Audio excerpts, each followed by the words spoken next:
इस पोस्ट में महात्मा गौतम बुद्ध की बेहतरीन प्रेरक और शिक्षाप्रद कहानियां हैं, जिनकी सीख और शिक्षा जिंदगी बदल देने वाला है। आप इन गौतम बुद्ध की कहानियां को जरा ध्यान से पढ़ना और उनका जो सार हो उसे ग्रहण करना। अछूत कौन? गौतम बुद्धा की कहानी। महात्मा बुद्ध प्रवचन सभा में आकर मौन बैठ गए। शिष्य समुदाय उनके इस मौन के कारण चिंतित हुए कि कहीं वे अस्वस्थ तो नहीं हैं। आखिर एक शिष्य ने पूछ ही लिया, भंते, आप आज इस तरह मौन क्यों हैं? वे नहीं बोले तो दूसरे शिष्य ने फिर पूछा, गुरुदेव, आप स्वस्थ तो हैं? बुद्ध फिर भी मौन ही बैठे रहे। इतने में बाहर से एक व्यक्ति ने जोर से पूछा, आज आपने मुझे धर्मसभा में आने की अनुमति क्यों नहीं दी? बुद्ध ने कोई उत्तर नहीं दिया और आंखें बंद कर ध्यान मग्न हो गए। वह बाहर खड़ा व्यक्ति और जोर से बोला, मुझे धर्मसभा में क्यों नहीं आने दिया जा रहा है?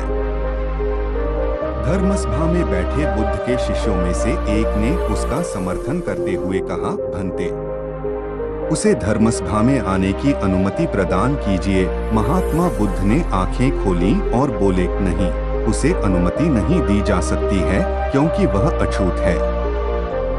अछूत? मगर क्यों? सारे शिष्य सुनकर आश्चर्य में पड़ गए कि भंते यह छुआछूत कब से मानने लग गए। महात्मा बुद्ध ने शिष्य समुदाय के मन के भावों को ताड़ते हुए कहा, हाँ, वह अछूत है। वह आज अपनी पत्नी से लड़कर आया है। क्रोध से जीवन की शांति भंग होती है। क्रोधी व्यक्ति मानसिक हिंसा करता है। इस क्रोध के कारण ही शारीरिक हिंसा होती है। क्रोध करने वाला अछूत होता है क्योंकि उसकी विचार तरंगे दूसरों को भी प्रभावित करती हैं। उसे आज धर्मसभा से बाहर ही रहना चाहिए। उसे वहां खड़े रहकर पश्चाताप की अग्नि में तप कर शुद्ध होना चाहिए। शिष्यगण समझ गए कि अस्पृश्यता क्या है और अछूत कौन है। उस व्यक्ति को भी बहुत पश्चाताप हुआ। उसने कभी भी क्रोध न करने का प्रण लिया।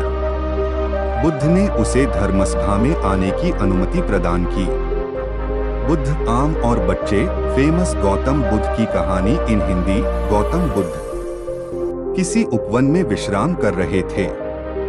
तभी बच्चों का एक झुंड आया और पेड़ पर पत्थर मारकर आम गिराने लगा। एक पत्थर बुद्ध के सर पर लगा और उससे खून बहने लगा। बुद्ध की आंखों में आंसू आ गए। बच्चों ने देखा तो भयभीत हो गए। उन्हें लगा कि अब बुद्ध उन्हें भला बुरा कहेंगे। बच्चों ने उनके चरण पकड़ लिए और उनसे क्षमा याचना करने लगे। उनमें से एक बच्चे ने कहा, हमसे बड़ी भूल हो गई है। मेरी वजह से आपको पत्थर लगा और आपके आंसू आ गए। इस पर बुद्ध ने कहा, बच्चों, मैं इसलिए दुखी हूँ कि तुमने आम के पेड़ पर पत्थर मारा तो पेड़ ने बदले में तुम्हें मीठे फल दिए, लेकिन मुझे मारने पर मैं तुम्हें सिर्फ भय दे सका। बीता हुआ कल। गौतम बुद्ध की कहानियां। बुद्ध भगवान एक गांव में उपदेश दे रहे थे। उन्होंने कहा कि हर किसी को धरती माता की तरह सहनशील तथा क्षमाशील होना चाहिए। क्रोध ऐसी आग है जिसमें क्रोध करने वाला दूसरों को जलाएगा तथा खुद भी जल जाएगा। सभा में सभी शांति से बुद्ध की वाणी सुन रहे थे, लेकिन वहां स्वभाव से ही अतिक्रोधी एक ऐसा व्यक्ति भी बैठा हुआ था जिसे ये सारी बातें बेतुकी लग रही थी। वह कुछ देर ये सब सुनता रहा। फिर अचानक ही आग बबूला होकर बोलने लगा, तुम पाखंडी हो। बड़ी बड़ी बातें करना यही तुम्हारा काम है। तुम लोगों को भ्रमित कर रहे हो। तुम्हारी ये बातें आज के समय में कोई मायने नहीं रखती। ऐसे कई कटु वचनों सुनकर भी बुद्ध शांत रहे। अपनी बातों से ना तो वह दुखी हुए, ना ही कोई प्रतिक्रिया की।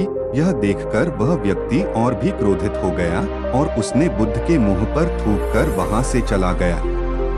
अगले दिन जब उस व्यक्ति उसका क्रोध शांत हुआ तो उसे अपने बुरे व्यवहार के कारण पछतावे की आग में जलने लगा और वह उन्हें ढूंढते हुए उसी स्थान पर पहुंचा। पर बुद्ध कहाँ मिलते, वह तो अपने शिष्यों के साथ पास वाले एक अन्य गांव निकल चुके थे। व्यक्ति ने बुद्ध के बारे में लोगों से पूछा और ढूंढते ढूंढते जहां बुद्ध प्रवचन दे रहे थे वहां पहुंच गया। उन्हें देखते ही वह उनके चरणों में गिर पड़ा और बोला, मुझे क्षमा कीजिए प्रभु। बुद्ध ने पूछा, कौन हो भाई, तुम्हें क्या हुआ है, क्यों क्षमा मांग रहे हो? उसने कहा, क्या आप भूल गए, मैं वही हूँ जिसने कल आपके साथ बहुत बुरा व्यवहार किया था। मैं शर्मिंदा हूँ, मैं मेरे दुष्ट आचरण की क्षमा याचना करने आया हूँ। भगवान बुद्ध ने प्रेम पूर्वक कहा, बीता हुआ कल तो मैं वही छोड़कर आया गया और तुम अभी भी वही अटके हुए हो। तुम्हें अपनी गलती का आभास हो गया, तुमने पश्चाताप कर लिया, तुम निर्मल हो चुके हो, अब तुम आज में प्रवेश करो। बुरी बातें तथा बुरी घटनाएं याद करते रहने से वर्तमान और भविष्य दोनों बिगड़ते जाते हैं। बीते हुए कल के कारण आज को मत बिगाड़ो। उस व्यक्ति का सारा बोझ उतर गया। उसने भगवान बुद्ध के चरणों में पड़कर क्रोध त्याग का तथा क्षमाशीलता का संकल्प लिया। बुद्ध ने उसके मस्तिष्क पर आशीष का हाथ रखा। उस दिन से उसमें परिवर्तन आ गया और उसके जीवन में सत्य, प्रेम व करुणा की धारा बहने लगी। मित्रों, बहुत बार हम भूत में की गई किसी गलती के बारे में सोच कर बार बार दुखी होते और खुद को कोसते हैं। हमें ऐसा कभी नहीं करना चाहिए। गलती का बोध हो जाने पर हमें उसे कभी ना दोहराने का संकल्प लेना चाहिए और एक नई ऊर्जा के साथ वर्तमान को सुदृढ़ बनाना चाहिए। बाद की बातों के बारे में सोचा जाए। मलुक्य पुत्र अब समझ चुका था और उसकी जिज्ञासा शांत हो गई। बुद्ध ने युवक को सत्संग का महत्व समझाया। महात्मा बुद्ध एक गांव में ठहरे हुए थे। वे प्रतिदिन शाम को वहां पर सत्संग करते थे। भक्तों की भीड़ होती थी क्योंकि उनके प्रवचनों से जीवन को सही दिशा बोध प्राप्त होता था। बुद्ध की वाणी में गजब का जादू था। उनके शब्द श्रोता के दिल में उतर जाते थे। एक युवक प्रतिदिन बुद्ध का प्रवचन सुनता था। एक दिन जब प्रवचन समाप्त हो गए तो वह बुद्ध के पास गया और बोला, महाराज, मैं काफी दिनों से आपके प्रवचन सुन रहा हूँ, किंतु यहाँ से जाने के बाद मैं अपने गृहस्थ जीवन में वैसा सदाचरण नहीं कर पाता जैसा यहाँ से सुनकर जाता हूँ। इससे सत्संग के महत्व पर शंका भी होने लगती है। बताइए मैं क्या करूँ? बुद्ध ने युवक को बांस की एक टोकरी देते हुए उसमें पानी भरकर लाने के लिए कहा। युवक टोकरी में जल भरने में असफल रहा। बुद्ध ने यह कार्य निरंतर जारी रखने के लिए कहा। युवक प्रतिदिन टोकरी में जल भरने का प्रयास करता किंतु सफल नहीं हो पाता। कुछ दिनों बाद बुद्ध ने उससे पूछा, इतने दिनों से टोकरी में लगातार जल डालने से क्या टोकरी में कोई फर्क नजर आया? युवक बोला, एक फर्क जरूर नजर आया है। पहले टोकरी के साथ मिट्टी जमा होती थी, अब वह साफ दिखाई देती है। कोई गंदगी नहीं दिखाई देती है और इसके छेद पहले जितने बड़े नहीं रह गए, वे बहुत छोटे हो गए हैं। तब बुद्ध ने उसे समझाया, यदि इसी तरह उसे पानी में निरंतर डालते रहोगे तो कुछ ही दिनों में ये छेद फूलकर बंद हो जाएंगे और टोकरी में पानी भर पाओगे। इसी प्रकार जो निरंतर सत्संग करते हैं उनका मन एक दिन अवश्य निर्मल हो जाता है, अवगुणों के छिद्र भरने लगते हैं और गुणों का जल भरने लगता है। युवक ने बुद्ध से अपनी समस्या का समाधान पा लिया। निरंतर सत्संग से दुर्जन भी सज्जन हो जाते हैं, क्योंकि महापुरुषों की पवित्र वाणी उनके मानसिक विकारों को दूर कर उनमें सद्विचारों का आलोक प्रसारित कर देती है। बुद्ध की शिक्षा से मेहनत सफल हुई। गौतम बुद्ध की प्रेरणादायक कहानी। एक आदमी को बुद्ध ने सुझाव दिया कि दूर से पानी लाते हो, क्यों नहीं अपने घर के पास एक कुआं खोद लेते? हमेशा के लिए पानी की समस्या से छुटकारा मिल जाएगा। सलाह मानकर उस आदमी ने कुआं खोदना शुरू किया, लेकिन 7-8 फीट खोदने के बाद उसे पानी तो क्या, गीली मिट्टी का भी चिन्ह नहीं मिला। उसने वह जगह छोड़कर दूसरी जगह खुदाई शुरू की, लेकिन 10 फीट खोदने के बाद भी उसमें पानी नहीं निकला।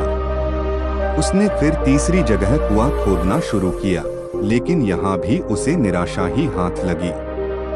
इस क्रम में उसने 8-10 फीट के 10 कुएं खोद डाले, लेकिन पानी कहीं नहीं मिला। वह निराश होकर बुद्ध के पास गया। उसने बुद्ध को बताया कि मैंने 10 कुएं खोद डाले, मगर पानी एक में भी नहीं निकला। बुद्ध को आश्चर्य हुआ। वे स्वयं चलकर उस स्थान पर आए जहां उसने 10 गड्ढे खोदे हुए थे। बुद्ध ने उन गड्ढों की गहराई देखी और सारा माजरा समझ गए। फिर वे बोले, 10 कुएं खोदने की बजाय एक कुएं में ही तुम अपना सारा परिश्रम लगाते तो पानी कब का मिल गया होता। तुम सब गड्ढों को बंद कर दो, केवल एक को गहरा करते जाओ, पानी निकल आएगा। उसने बुद्ध की बात मानकर ऐसा ही किया। परिणामस्वरूप कुआं पूर्ण होते ही पानी निकल आया। सबने भगवान बुद्ध की जय जयकार की। बुद्ध ने कहा, सबका हित करो। एक दिन एक व्यक्ति बुद्ध के पास पहुंचा। वह बहुत अधिक तनाव में था। अनेक प्रश्न उसके दिमाग में घूम घूम कर उसे परेशान कर रहे थे, जैसे आत्मा क्या है, आदमी मृत्यु के बाद कहाँ जाता है, सृष्टि का निर्माता कौन है, स्वर्गनरक की अवधारणा कहाँ तक सच है और ईश्वर है या नहीं। उसे इन प्रश्नों के उत्तर नहीं मिल रहे थे।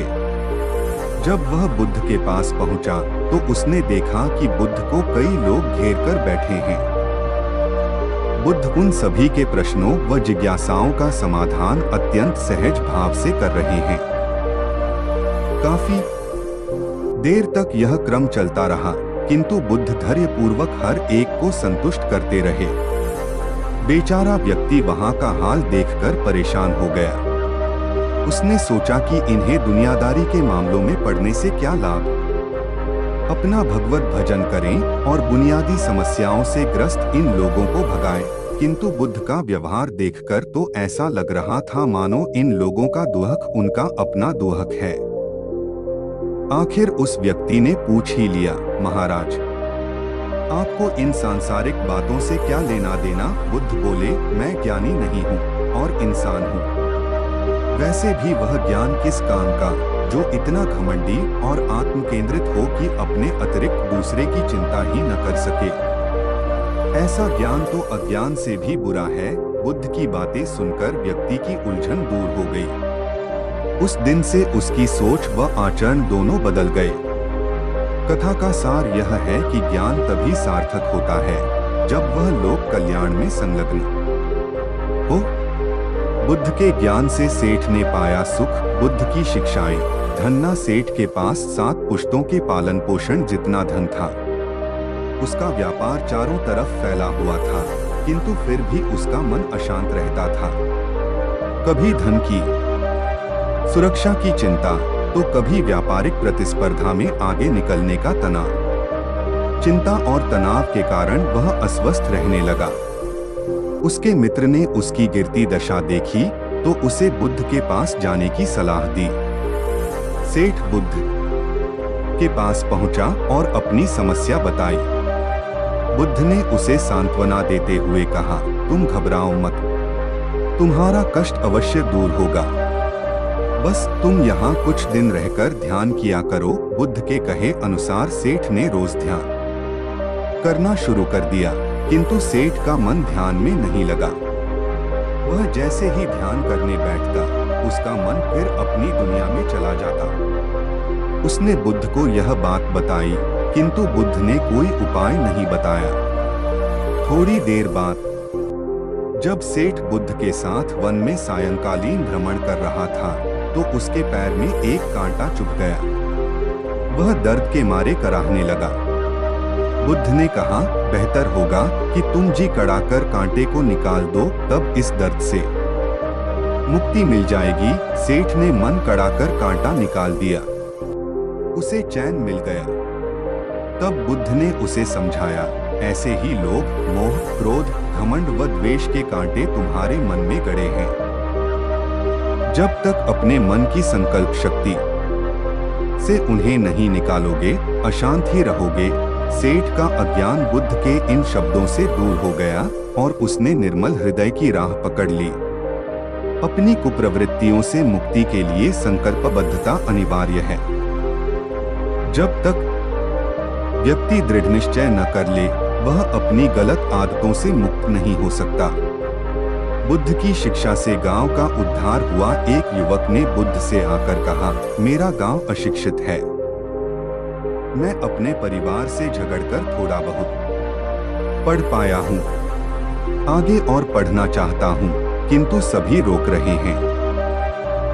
घर के लोग सोचते हैं कि खेती में खूब पैसा है और उसके लिए किसी शिक्षा की आवश्यकता नहीं है। यही सोच गांव वालों की भी है।